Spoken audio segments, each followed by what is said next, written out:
بسم اللہ الرحمن الرحیم۔ اللہ تعالیٰ کا یہ لاکھ لاکھ احسان ہے کہ اس نے اپنی سب سے بڑی رحمت یعنی کہ جناب محمد مصطفیٰ صلی اللہ علیہ وآلہ وسلم سے ہمیں سرفراز فرمایا۔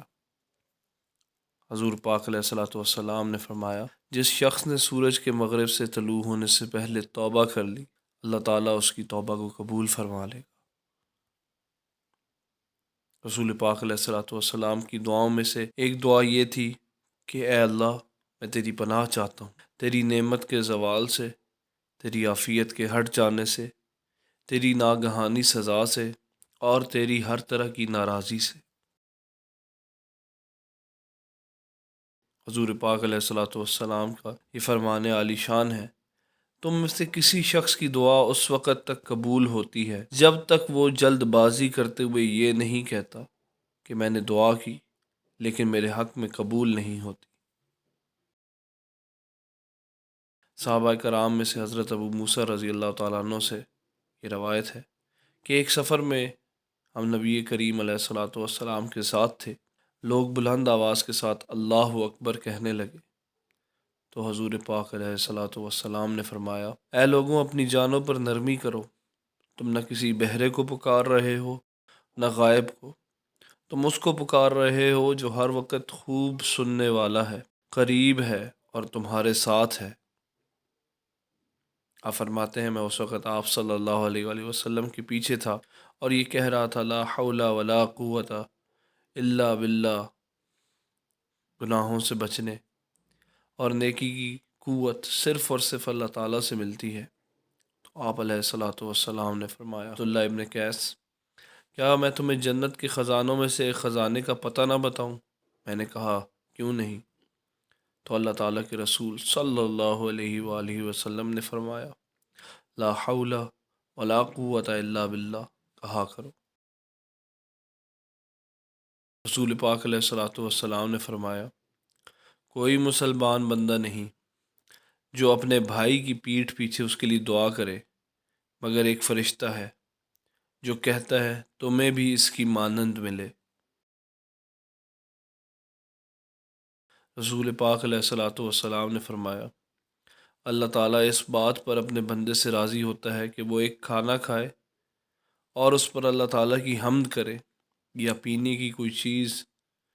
پانی یا دودھ وغیرہ پیے اور اس پر اللہ تعالیٰ کی حمد کرے۔ حضرت ابن عباس سے یہ روایت ہے کہ رسول پاک علیہ الصلوۃ والسلام کرب کے وقت یہ دعا کرتے تھے، اللہ تعالیٰ کے سوا کوئی عبادت کے لائق نہیں، جو سب سے عظیم ہے، سب سے زیادہ حلم والا ہے۔ اللہ تعالیٰ کے سوا کوئی عبادت کے لائق نہیں، جو عرش عظیم کا مالک ہے۔ اللہ تعالیٰ کے سوا کوئی عبادت کے لائق نہیں، جو آسمانوں کا مالک، زمینوں کا مالک اور عزت والے عرش کا مالک ہے۔ رسول پاک علیہ الصلوۃ والسلام فرمایا کرتے تھے،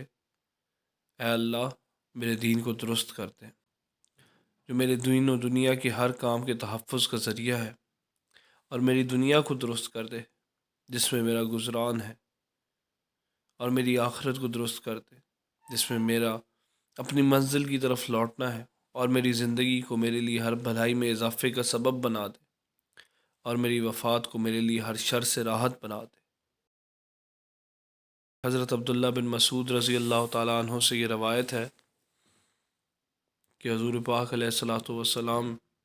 یہ فرمایا کرتے، اے اللہ تعالیٰ، میں تجھ سے ہدایت، تقوی، پاک دامنی اور دل کا غنا مانگتا ہوں۔ ایک دفعہ حضرت فاطمہ رضی اللہ تعالیٰ عنہ ایک خدمت گزار کنیز مانگنے کے لیے نبی اکرم صلی اللہ علیہ وآلہ وسلم کے پاس آئیں اور آپ سے کام کی شکایت کی، تو آپ نے فرمایا، تمہیں خدمت گزار تو ہمارے ہاں نہیں ملے گا